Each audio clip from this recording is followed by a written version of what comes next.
وقتی من میخوام جلیقه‌ای بدوزم یا وستی بدوزم که درز بغل نداره، خب میام از این روش براش چی در میارم؟ سجاف در میارم، سجاف حلق آستین در میارم. چون آستین نداره من که نمیتونم اینو همینجوری تا کنم دوخت بزنم، پس براش سجاف در نظر میگیرم. حتی اگر درز پهلو هم داشته باشم سجاف بهش بدم بهتره. به این حالت ببین این قسمت پشته، این قسمت جلو کامل پهنش میکنم، صاف باید باشه، باید این خودش کپی کنیم. خب به این حالت صافش میکنم، بعد میام دور تا دورش، ببین زیر بغلش اینجا مشخصی هم دور تا دورش یه صابون میکشم به این شکل.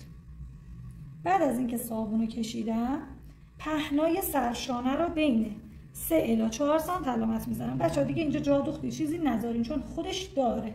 خب اینو حالا برمیدارم، حالا شروع میکنم همین 3-4 سانت رو به این حالت اضافه میکنم بهش. بعد بهش لای پرشیه میزنم همین شکل. ببین اینجا مینویسم پشت، اینجا مینویسم جلو، همین شکل وصل میکنم به بالاتنم. بچه‌ها ببین الان من اینو پهنش میکنم، آوردم اینجا یه چرت داشتم، دقتمون چرتو میذارم روی این قسمت واسه جلو، این قسمت هم واسه پشت.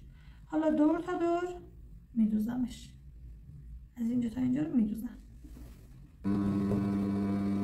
ببین الان اینجا رو دوختم. خب سعی کنید بیشتر از 1 سانت نباشه، بعد کلا این قسمت رو باید کلا چرت بزنیم.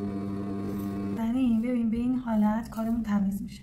داخل کارم برگردونید نگاه کنید، ببین اصلا خوشگل تمیز. حالا شما ببینید هیچ درزی نداره، این طرف هم همینجوری. اینو به این حالت میگیرم، قسمت جلو رو میارم، ببین یقه رو میخوابونم روش به این شکل، هر جوری که تو کردم یقم راحته میخوابونم روش.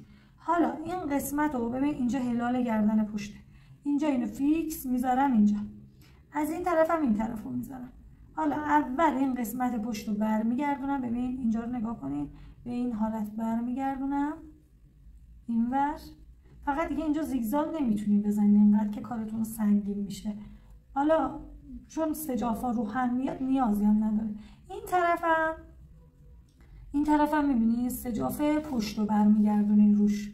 حالا این قسمت رو سعی کنید یه دوخت بزنید، یقه راحت میذارم به این حالت، شروع کنم این قسمت رو زدم به این شکل.